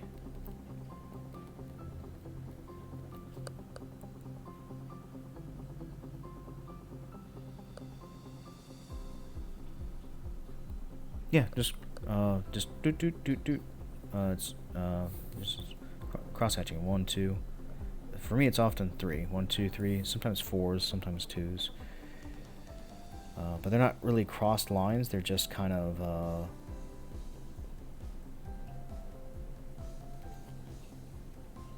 yeah, just kind of lines that go in sometimes varying angles of each other.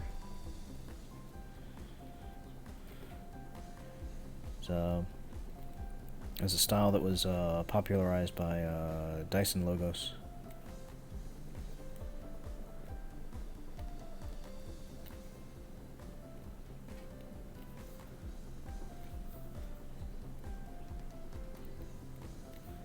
And yeah, he's really good there. I used to use shadows for maps. Yeah, sometimes I used to actually try to plan out where the lighting was and like shade accordingly. I did that a couple times in Photoshop before I started using Krita. And I found that it didn't make a significant difference that I noticed. And then it took a lot more time than I had available. And then I kind of stopped doing it. But I like to give things like indications of, this is kind of a darker area. Because I use lighting a lot. I don't use it very well, but I use it a lot. Biggest thing that I use lighting for is to convey information. I mean, that's most of what I do when making a map, and I don't have any rubble over here.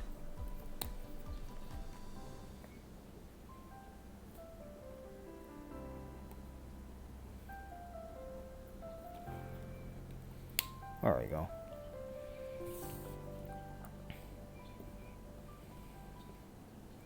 And yeah, I just kind of use light to convey information. Like these will be brighter than that. These will probably all be about the same brightness,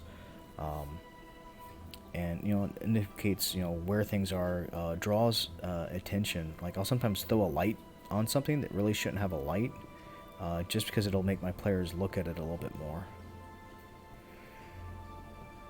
I mean, there's this like perpetual idea that I see online. It's creating. It's usually often people say it's to create make the encounters more challenging. And a lot of what that says is, that boils down to me, and I might be wrong, is people want to beat their players. And I think that's a horrible idea, because if you got that mentality in your head as a DM or a GM or a storyteller or marshal or whatever the title is, I like GM a lot. It's a term that I learned from GURPS and Palladium. If you have that mentality of beat the players, then you're setting yourself up for adversarial gaming, which is in many ways a lot of the root of this hobby was adversarial. But that's not necessarily a good thing. So instead of trying to focus on defeating players and overcoming them and creating, I guess, more challenging encounters,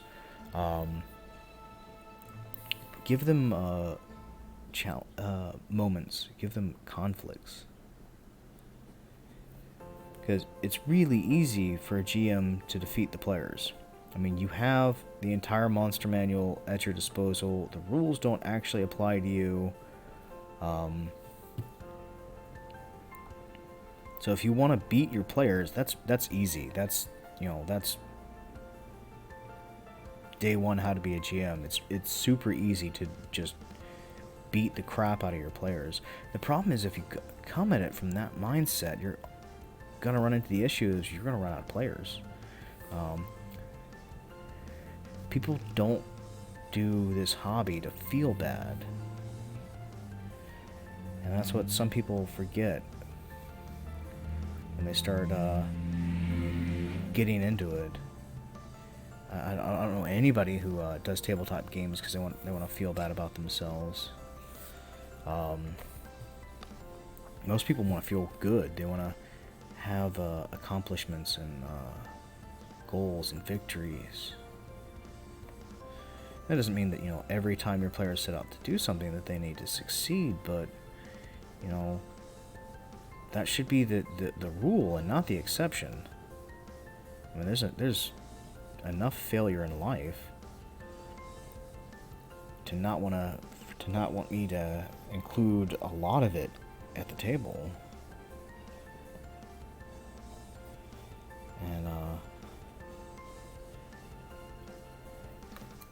And it just comes back to, a lot of it comes back to what are the things that my players remember the most, that it seems.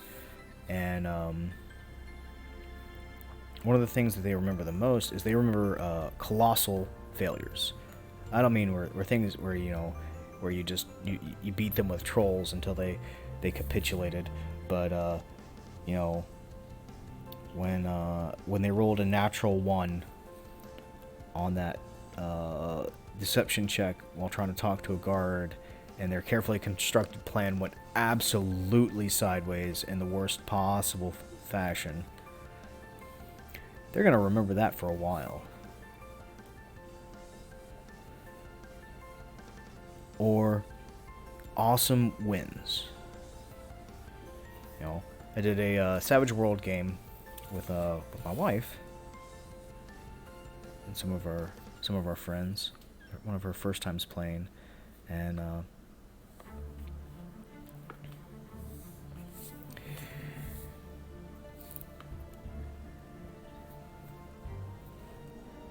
she actually one-shotted my boss. I don't know if you've ever played Savage Worlds, but levels and damage and dice explode, so it can be absolutely crazy how much damage a player can do in a single hit. It is really easy for them to one-shot your boss. And there are a lot of people like, well, how do we nerf this? How do we get rid of it? How do we prevent this from happening in our games? I'm like, no, you don't try to prevent it from happening. You let it happen and you celebrate it. Oh my! Like a really great example of a one-shotted boss is Indiana Jones and Raiders of the Lost Ark. That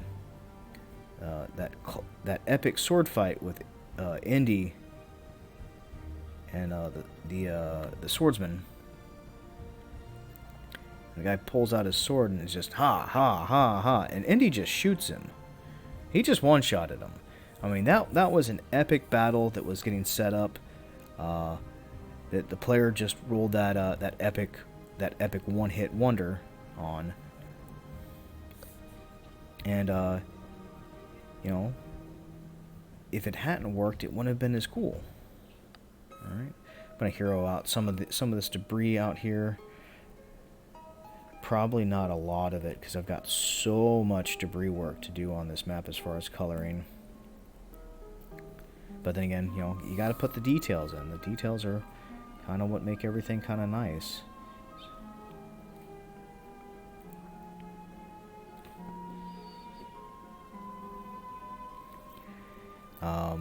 In the Star Wars game that I was running, the players pretty much they all recall a couple of things. One, I'm not a liar. They were talking about they had just stolen a ship from somebody, and the guy on the other end said, well, either you're an idiot or you're a liar. To which Malren, one of the characters, said, well, I'm not a liar. And yeah, things like that. Things like that will stick with your games. It's not going to be that they faced a Balrog and that you beat them up with 1,001 kobolds, or that their players all died during this one encounter. It's going to be other things. Those other things are what, to me, what make a game good.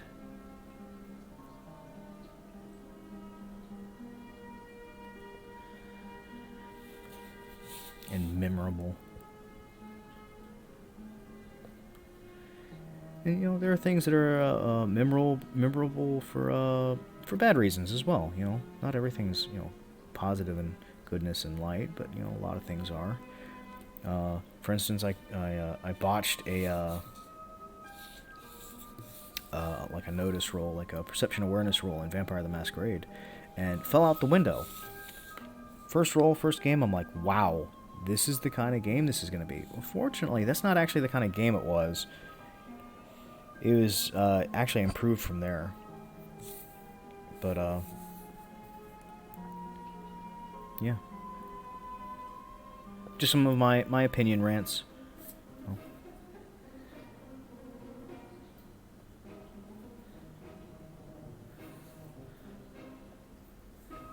Heroing up some of these rocks down here. In the wrong direction. Which means I'm going to come back here and add that secondary line. There we go. Yeah, sometimes I forget that because I look up at the camera and I forget that the bottom of my page are these holes. That's gonna be complicated when I switch out and stop using this kind of paper. Alright, what else have I got? I got a couple more pieces back in here.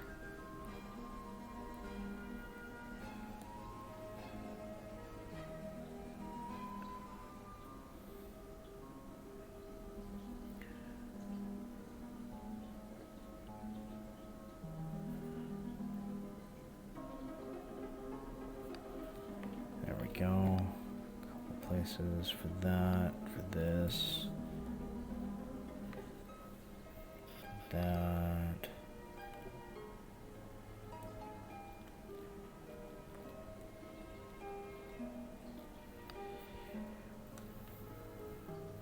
Some hero rocks, some rubble. And last thing, we're just gonna come in here and just kind of fill in some of these open spaces with you know, stones and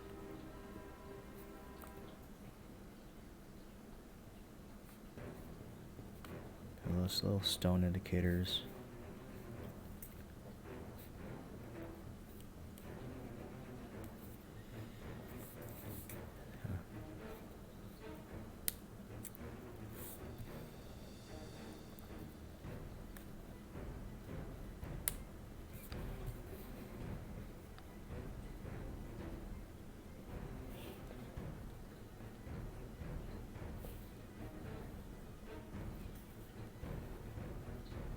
Not all of them, just, you know, some of them. Come in here and just kind of boop, boop, boop. Boop, boop, boop.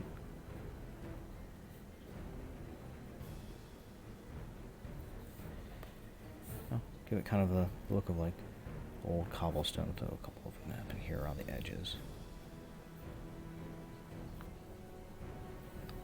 Yeah, it's looking good. That was too much.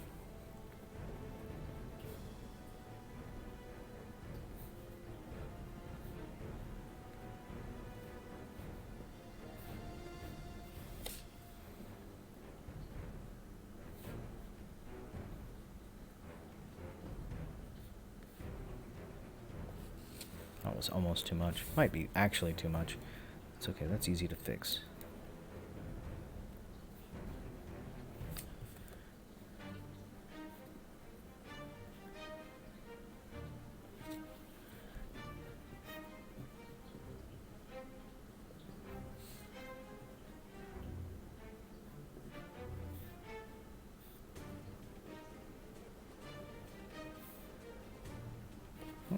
I left out all the cross-hatching up here. That's fine.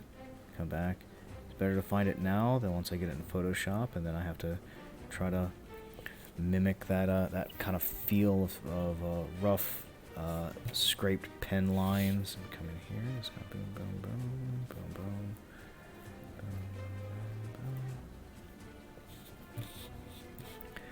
And just kind of come in here and just kind of boom, boom, boom, boom, boom, boom.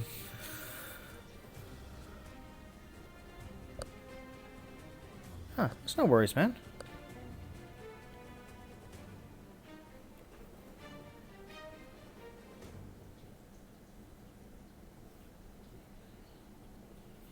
You absolutely do not have to give me money. I appreciate the willingness, but yeah.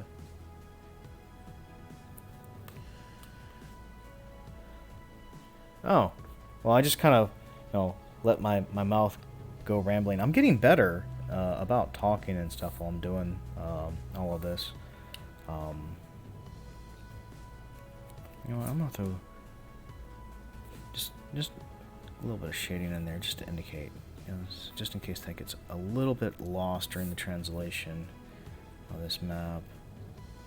All of these are kind of elevated positions.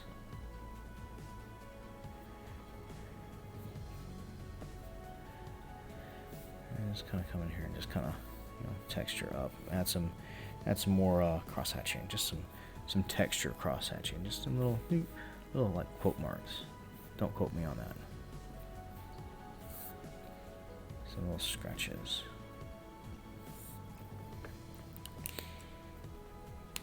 And you know what? Just because there was a fight that took place here,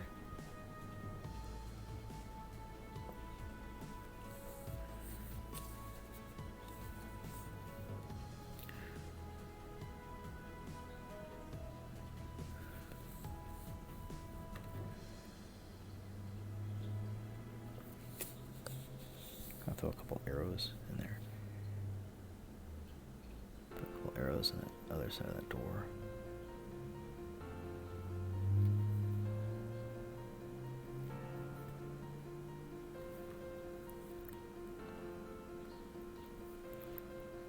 That works better than that.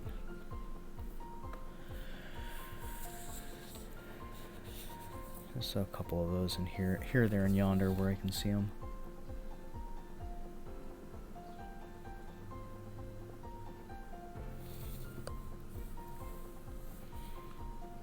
Let's throw one right here on the floor.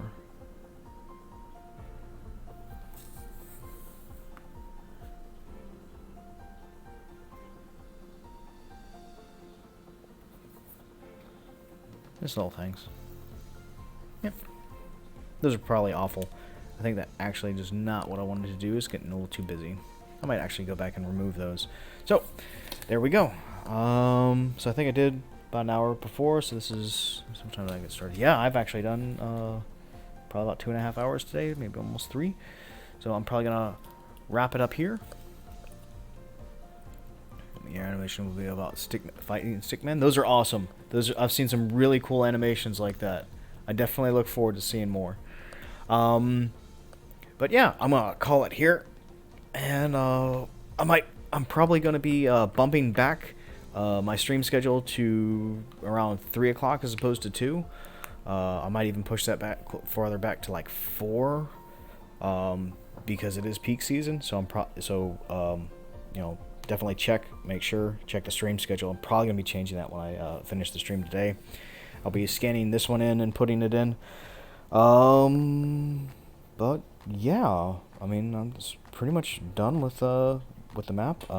Hopefully you liked it. I think it's going to be crazy busy and a fiendish pain to color well. But I think that's going to be half the fun. But I'm looking forward to it, and I'm looking forward to my players' response to, oh my god, is that entirely full of bones? Yes. Yes, it is. I mean, aside from that, there is... I think I can do that real quick, because I did it already. Alright. The obligatory links toward the end. You can find me on patreon.com/lunatic design if you'd like to support me. I have different tiers, but the different tiers don't get anything different. It's all the same thing. It just depends on how much help you want to be. I also have a store on Drive-Thru RPG where all of these maps go up eventually and they are all pay what you want, so you can get them for free if you need.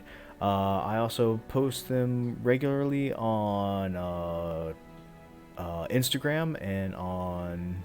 I don't have my my Twitter link in there. I need to include that for the next time. But I'm Carty_Chris and Instagram, Carty_Chris on Twitter, Lunatic Design everywhere else. because I'm the crazy guy with the plan. But thank you so much for watching. Patrick, thank you so much for joining me. For those of you who joined and followed me today and spent some time with me while I was drawing, thank you so much. For the rest of you, for those of you who haven't joined us, come on in sometime, talk with me. I love to answer questions. I love to chit-chat. I'm not very good at it yet, but I am working on it, and I am getting better, I think. But, you know, for everybody else, you know, have fun, you know, be safe, and, you know, happy gaming.